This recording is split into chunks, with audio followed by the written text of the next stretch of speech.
어떻게 하면 이제 웹소설을 잘 쓸 것인가에 대해서 24블럭 트리트먼트를 만들고 그 과정 자체가 굉장히 좀 스피디하면서 효율적으로 상대 과정이 진행되더라고요. 그리고 핵심은 생산성 향상입니다. 그리고 생산성의 향상, 효율성의 향상인 거죠. 저는 사실 이제 한 15년 전에 스토리 쪽에 처음 이제 발을 들이면서 저는 이제 집단 창작 쪽에 관심을 많이 가졌었어요. 또 최근에 이제 생성의 AI 그런 이슈가 많이 나왔지 않습니까? 기계로 스토리를 만드는 거는 불가능합니다. 하지만 그거를 이제 도구 삼아서 창작을 할 때는 굉장히 도움이 되거든요. 그래서 저도 한 2년 전에는 공동 창작이라는 프로세스를 가지고 웹소설을 만들었지만 지금은 뭐 그것도 물론 하면서 개인 창작의 차원에서 생성 AI를 어떻게 잘 활용하는 에 따라서 초고를 빨리 뽑고 많이 뽑을 때는 생성형 AI를 보조 도구로 일부 활용하고, 그래서 일단은 5,000자 이상을 만든 그 초고를 과거에는 집단 창작의 과정을 통해서 창작을 했지만 지금은 그 집단 창작의 과정의 프로세스가 디테일하다 보니까 생성 AI를 활용해서 각 단계별로 창작을 하는 게 또 이제 용이하더라고요. 그래서 그 과정을 통해서 저는 빨리 쓰고 많이 쓰는, 그러면서 글의 퀄리티를 높이는 작업들을 하고 있습니다. 그리고 그걸 또 제안하고 싶네요. 그러면 피디님이 하시는 거는 생성형 AI로 모든 논거를 다 처리하는 생성형 AI 기술을 가르쳐 주시는 건가요? 그게 이제 많은 분들이 좀 오해를 하시는 분들이 있는 것 같아요. 앞서 제가 중간에 말씀드렸지만 생성형 AI로 100% 스토리를 만든다는 것은 불가능하고, 그거는 굉장히 극단적인 생각이라고 저는 생각하거든요. 그리고 많은 경우 그런 이제 오해를 하는 경우가, 특별히 이제 이 생성 AI를 만드는 이제 IT 쪽 사람들이나 아니면은 이제 마케팅을 하는 분들이 너무 극단적으로 얘기를 하는 것 같아요. 근데 지금 시청하시는 분들도 경험해 보셨지만 생산 한계가 분명히 있잖아요. 다 알잖아요. 근데 그 한계가 있지만 또 그럼에도 불구하고 또 쓸 수 있는 기능들이 있어요. 그것들을 우리가 이제 일부 활용을 하는 거죠. 사람이 100% 창작할 때보다 속도도 빠르고 또 이제 많이 써지고. 그 핵심은 생산성의 향상이네요. 그렇죠? 생산성의 향상, 효율성의 향상인 거죠. 글을 쓰는 거는 당연히 작가님이 하시는 건데, 거기에서 이제 예전으로 치면은 예를 들어서 뭐 1시간 걸릴 게 대폭 줄어든다든가. 그렇죠. 네. 평균적으로 5,000자 하나 쓰는데 3시간 이상 걸린다고 제 수강생들이나 작가분들이 얘기를 해요. 근데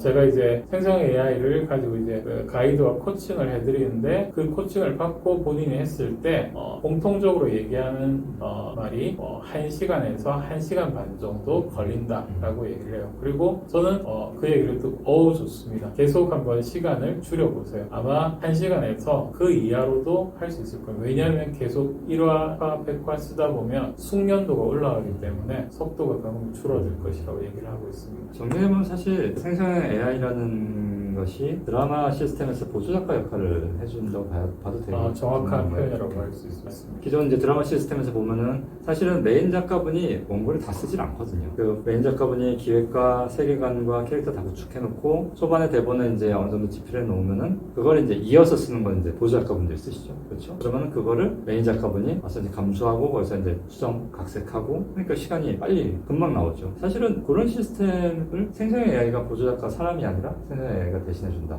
그런 정도로 이해를 하면 될까요? 예, 맞습니다. 좀 구현을 하자면 이 기계가 자동화된 게 아니기 때문에 입력만 하고 버튼만 누르면 쫙 하는 게 아니라 이 생성 AI한테 좀 정교하게 지시를 해야 되거든요. 그게 이제 소위 말하는 프롬프트 엔지니어링이라고 하고, 저는 이제 스토리 프롬프트 엔지니어링이라고 하는데 생성형 AI한테 어떻게 구체적으로 정밀하게 세부적으로 매 단계마다 세세하게 세밀하게 지시안에 따라서 그 단계마다 적절한 기본 줄거리, 적절한 로그라인, 적절한 기본 줄거리, 적절한 트리트먼트, 적절한 캐릭터, 적절한 씬과 대사 지문을 뽑아낼 수 있다는 거예요. 그냥 생성 AI한테 이야기 하나 만들어줘 해가지고 통으로 뽑으면은 제일 큰 문제가 할루시에이션이라고 하죠. 맥락 없는 얘기. 우리가 스토리가 어떤 감성적인 글이라고 생각할 수 있는데, 스토리는 굉장히 논리적인 글이에요. 특별히 개연성과 핍진성이 중요하거든요. 개연성과 핍진성은 기계가 만들어낼 수가 있는 게 아니라 사람이 만들어낼 수 있기 때문에 일단은 빨리 많이 초고를 뽑고 그거를 가지고서 핍진성과 개연성을 만들어내는 거는 이제 사람이 하는 거죠. 특별히 신과 신의 개연성, 핍진성, 그리고 대사와 지문에서의 개연성과 핍진성은 사람만이 할 수가 있습니다. 그러니까 뭐 작가분들이 저희도 이제 이런 식으로 이제 AI 생산성 AI를 활용을 한다라고 하니까 사실은 저희는 그게 메인이 아닌데 그러니까 그거는 그냥 여러 원오브댐이죠. 그냥 도구 중에 하나일 그렇죠. 뿐인데 그게 너무 이슈화가 돼가지고 사실 공격도 많이 받는 경우도 있고. 정말 많이 안타깝습니다. 네, 그렇죠. 많이 안타까워요. 저희는 여러 가지 시스템 중에 한 부분이거든요. 그러니까요. 특히나 또 생성형 AI를 사용하는 데 있어가지고 뭐랄까 저희가 제일 이제 작가님들이 오해를 많이 하시는 부분이 그거니까 어쨌든 챗 GPT 기반으로 하다 보니까 이제 결국은 어떤 작품을 쓰려면 내가 내 아이디어와 내가 이제 쓴 대사와 지문 그런 것들을 채팅창에 입력을 하고 그래서 이제 그걸 가지고 이제 뭐 뭔가 이제 수정하고 이제 얘기를 한다고 하는데 그러면 뭐 이게 결국은 내 작품을 도용 나가는 거 아니냐 학습시키는 거 아니냐 근데 그게 맞나요? 불가능. 왜냐하면은 우리가 이제 뭐 소위 말해서 챗GPT 사이트가 있지 않습니까? 뭐 클로드 사이트가 있고 또 요즘에 이제 무료로 쓸 수 있는 리튼 사이트가 있잖아요. 이 사이트에서 소위 말해서 이제 로그 기록이 남는다고 하는데 그 로그 기록이 영구 보존이 되는 게 아니라 일정 시간이 되면 날아가고요. 그럴 수는 있겠죠. 요즘에 이제 뭐 LLM이라고 하지 않습니까? 상대적인 개념으로 소규모 언어 모델이라고 해서 그 IT 기업에서 로컬 형태의 어떤 데이터 언어 모델을 만든다고 하더라고요. 그런 경우에는 소위 말해서 이제 학습을 시킬 수 있죠. 예를 들어서 웹툰 같은 경우에 라이언 로켓이라고 하는 이제 회사가 있는데 거기는 이제 이연세 만화 작가의 그간의 30년의 이제 만화 그림들이죠. 데이터를 이제 학습을 시킨다고 하죠. 우리가 인터넷상에서 생성 AI를 활용하는데 내 아이디어가 도용이 되는 거 아니야? 소리가 도용이 되는 거 아니야? 이거는 제가 봤을 때 좀 너무 불필요한 걱정이 아닌가. 근거 없는 걱정. 그래서 저도 뭐 그런 것들이 궁금해서 GPT 본사하고도 연락을 해보고 규정도 보고 했는데 오히려 거기서는 그걸 되게 강력하게 제재하더라고요. 그렇죠. 개인정보 보호법에 의해서 그거는 절대 그렇게 학습 못 시킨다. 그렇죠.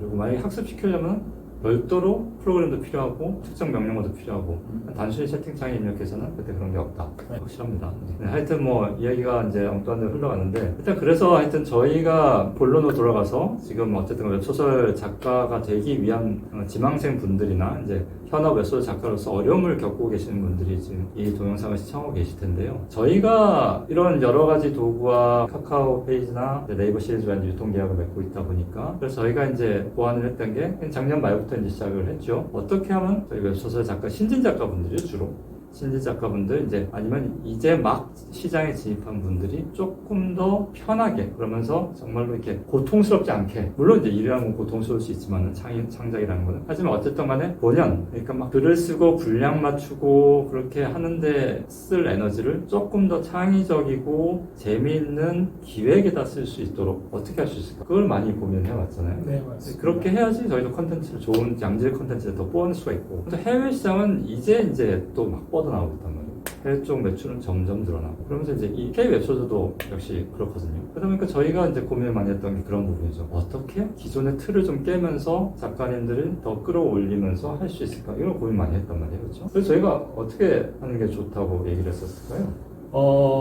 그렇죠. 웹소설 PD로서 우리 히스토리 대표 출판사 대표님과 여러 가지 고민을 함께 하고 또 그에 관련해서 여러 가지 이제 강좌나 아카데미를 만들었죠. 근데 이제 사실 그런 것 같아요. 요즘에 이제 웹소설이 너무 인기가 많다 보니까 관공서에서도 강좌나 아카데미를 하고 어디 전문 업체에서도 강좌나 아카데미를 하고 너무 많이 이제 하고 있어요. 그리고 가격도 천차만별이에요. 무료도 있고 저희는 좀 더 특별한 좀 생각들을 해봤습니다. 그게 이제 바로 슈퍼 라이터스 스쿨이라고 하죠. 되게 이제 많은 그 강좌들은 보면 그냥 작법서 중심의 강좌라든지 그냥 이제 웹소설 작가 되는 법까지 정도만 알려주거든요. 이 슈퍼 라이터스 스쿨의 장점이 여러 가지가 있지만 그 중에 몇 가지를 말씀드리자면 우선 그 이스토리라는 출판사와 이 강좌가 같이 간다는 거예요. 그 말이 무슨 말이냐면은 웹소설을 이제 그 그 시작을 하는 사람들이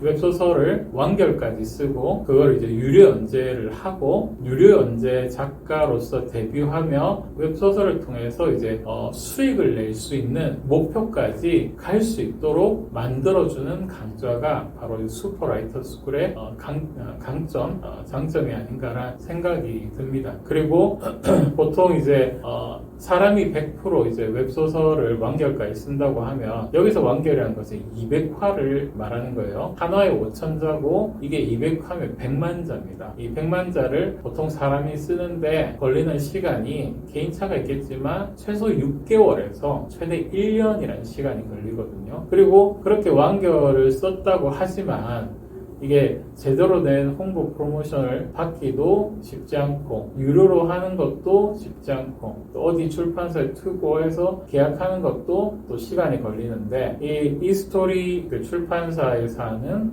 슈퍼라이터스 같은 경우에는 바로 다이렉트로 8주 만에 2달 만에 200화를 완결할 수가 있어요. 정말 완결할 수가 있습니다. 200화를 완결하고 그리고 물론 이제 그 작품의 퀄리티를 내는 거는 이제 본인과 또 제가 이제 열심히 또 코칭하고 가이드 해드리죠. 그렇게 이제 완결이 되면 아까 말씀드렸지만 이 스토리는 지금 카카오와 네이버 플랫폼에 발행사로 정식으로 등록됐기 때문에 연재하는 작품마다 유료로 연재할 수가 있어요. 그래서 본인의 200화 완결된 작품을 카카오 혹은 네이버에 유료 연재를 하는데 여러분 그 웹소설은 그 화수가 굉장히 중요합니다. 200화 정도 해야지 사실은 이제 의미 있는 원고료가 나오거든요. 그래서 사실 연재를 할 때 뭐 그냥 한 번에 뭐 2화씩 한 번에 몇십 화씩 올리는 게 아니라 한 번에 런칭할 때 100화 이상 그리고 200화 완결 이렇게 올리면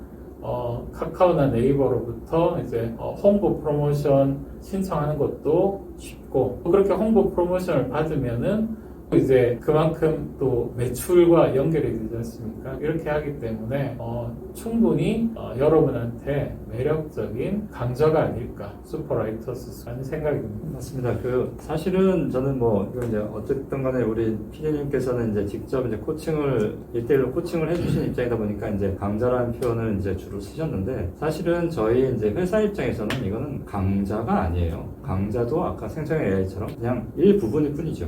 저희가 하는 거는 토탈 매니지먼트 시스템이에요. 그러니까 작가의 발굴부터 아이템 기획, 그다음에 원고 제작, 그다음에 이제 비즈니스 모델링을 하고, 그다음에 플랫폼에 유료 연재를 들어가고, 거기다 홍보 프로모션까지 들어가는 이제 전 과정을 다 저희가 아울러